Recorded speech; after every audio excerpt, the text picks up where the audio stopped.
अस्सलामुअलैकुम जी। अज के व्लॉग के सारिਆਂ ਨੂੰ खुशामदीद।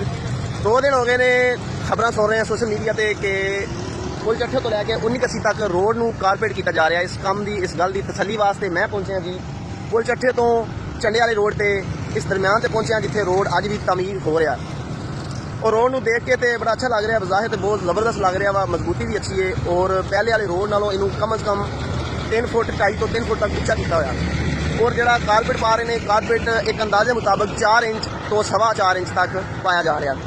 हुण इहदे विच साडी की अहम जिम्मेदारी है, साडा की फर्ज बनता है, असीं की अपना फर्ज अदा करना।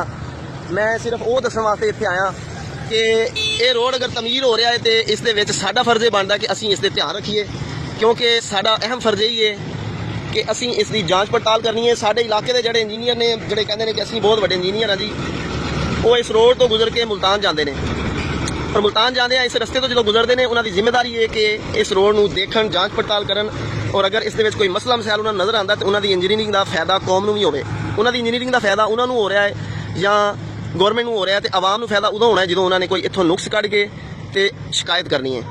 बज़ाहिर बहुत अच्छा लग रहा वा रोड और मजबूत बुनियादां इहदियां बनाईयां गईयां ने, कारपेट भी बहुत अच्छा हो रहा वा, मशीन लगी हुई है। उम्मीद है अज झंडे वाले तक ये रोड कंप्लीट कर देंगे।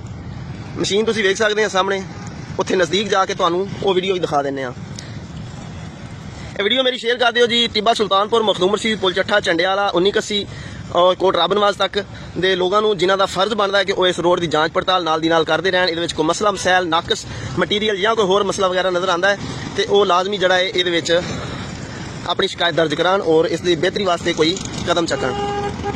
मैं मशीन के नज़दीक जाके तुहानूं जी रोड एक बार दिखा देना है जी। लेवल चैक किया जा रहा वा और सुबह सुबह का टाइम है। एक्सीएन साहब जिन्हों का लेवल इंजीनियरिंग के शोबे नाल ताल्लुक है वो तशरीफ लैके आए हुए हैं और ये बड़ी अच्छी गल है कि नाल दी नाल चैकअप करते रहते हैं। रोड का लेवल चैक किया जा रहा जी। बज़ाहिर बहुत अच्छा काम हो रहा वा, लेवल वाजे नज़र आ रहा कि साइडों डलवान है पानी वास्ते और दरम्यान थोड़ा जहा उसके नालों उच्चा।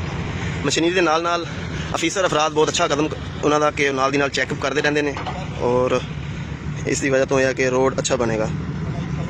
इस नाल कौम का फर्ज भी है कि वो अपना फर्ज भी अदा करन और चैक करते रहन वक्तन फवक्तन।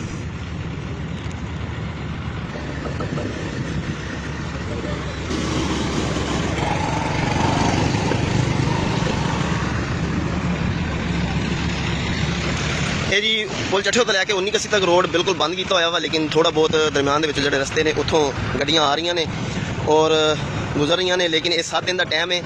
इतों पुल ਚੱਠੇ ਤੋਂ ਲੈ के 19 ਕੱਸੀ तो 500 मीटर पिछे तक रोड इस तरह पत्थर पा के कंप्लीट किया होया, जिन्होंने इंशाल्लाह इन्होंने 7 दिनों में कंप्लीट करना। अज दूसरा दिन है तो अल्लाह खैर करे, इंशाल्लाह उम्मीद है जी 7 दिनों में कंप्लीट हो जाएगा।